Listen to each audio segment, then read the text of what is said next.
तुलसी माता की कथा।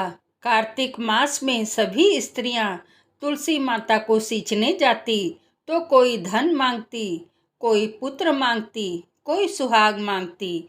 सब कोई सींच कर आ जाती, पर एक डोकरी सवा पहर रात को उठती और सवा पहर दिन चढ़े तक तुलसी माता की पूजा करती।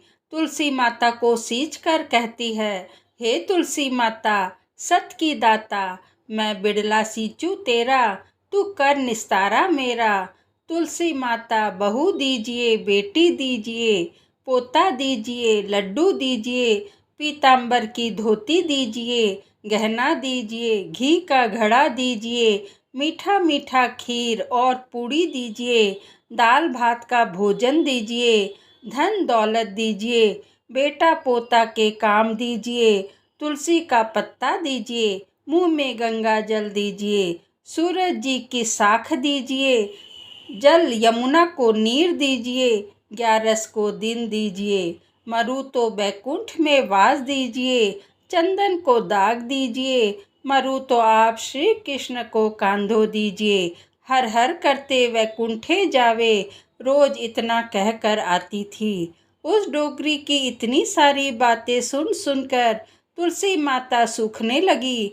तब भगवान ने पूछा कि आपको सभी स्त्रियां आकर खिलाती हैं और पूजा करती हैं, तो भी आप सूख रही हैं, ऐसा क्या हो गया? तब तुलसी माता ने कहा कि आप मेरे मन की बात को मत पूछो। तो भगवान बोले कि अगर मैं नहीं पूछूंगा तो कौन पूछेगा? तब तुलसी माता ने भगवान से कहने लगी कि एक डोकरी माई आती है और रोज इतनी सारी मन्नत मांगती है, पर मैं सभी मन्नत को पूरा कर दूंगी, फिर भी मैं आपका कंधा कहाँ से दूंगी? तो भगवान बोले कि जैसा नसीब में होगा वैसा ही होगा, आप सोचिए मत और हरे भरे होकर फूलिए।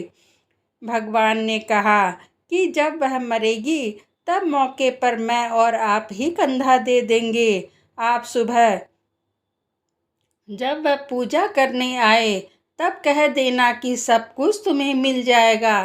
कुछ दिनों बाद वह डोकरी ठोकर खाकर रास्ते में गिरकर मर गई। पूरे गांव के सभी लोग आए और डोकरी को सभी लोग धर्मात्मा समझते, उसको तुलसी जी की डोकरी कहते थे। उसके परिवार में कोई नहीं था, इसलिए गांव वालों ने ही उसके अंतिम संस्कार करने की योजना बनाई और उसे नहलाकर जब बैकुंठी पर बैठाने के लिए उसे उठाने लगे तो उसकी लाश इतनी भारी हो गई कि उसे कोई नहीं उठा पाया। उसे देखकर लोग तरह तरह की बातें करने लगे, कहने लगे यह इतना पूजा पाठ करती थी, हर समय माला फेरती थी, इसलिए यह इतनी भारी हो गई है। वहीं पूरे गांव में चर्चा होने लगे कि कहीं डोकरी माई कोई भक्ति नहीं करती थी, यह छल कपट करती थी। हम जिसे धर्मात्मा समझते थे वह पापी है जो कि किसी से भी नहीं उठती। इधर भगवान ने सोचा कि मेरे भक्त की निंदा हो रही है, इसलिए भगवान ने बूढ़े ब्राह्मण का वेश धारण करके आए और वहां पर एकत्रित लोगों से पूछने लगे कि यहाँ पर इतनी भीड़ क्यों लगाई गई है, जिससे लोग कहने लगे कि यह डोकरी माई मर गई है और पापिन थी जिसे वह किसी से उठ नहीं रही है, सब उठा उठा कर उसे थक गए हैं। तब ब्राह्मण ने बोला कि मुझे एक बार डोकरी के कानों में कहने दो, फिर वह देखो उठती है या नहीं। तो सभी लोगों ने कहा कि आप भी प्रयास करके देख लीजिए।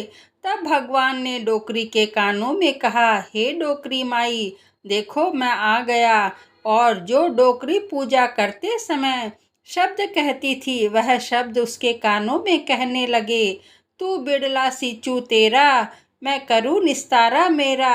डोकरी माई बहू ले, बेटी ले, पोता ले, लड्डू ले, पीतांबर की धोती ले, गहना ले, घी का घड़ा ले, मीठा मीठा खीर और पूड़ी ले, दाल भात का भोजन ले, धन दौलत ले, बेटा पोता को काम ले, तुलसी को पत्ता ले, मुंह में गंगा जल ले, 11 का दिन ले, चंदन को दाग ले, श्री कृष्ण का कंधा ले। इतना सुनते ही डोकरी हल्की हो गई। भगवान ने बोला आओ, उसको उठाओ। भगवान ने हाथ लगाया और डोकरी उठ गई। सबको आश्चर्य हुआ। उसे खूब धूमधाम से ले जाया गया। भगवान उसे अपने कंधे पर ले गए। पूरे गांव में डोकरी के चलावा बहुत ही अच्छा निकला था, जिससे उसको मुक्ति मिल गई। सभी लोग देखते रह गए। सभी लोगों ने देखा कि मुर्दा घाट तक तो ब्राह्मण साथ ही आया था, लेकिन अब वह दिखाई नहीं दे रहा है, जिससे लोगों को समझ में आ गया कि वह भगवान आए थे। आशा करती हूँ आपको यह कहानी पसंद आई होगी। यदि कहानी अच्छी लगी हो तो चैनल को लाइक करें, शेयर करें और सब्सक्राइब जरूर करें। धन्यवाद।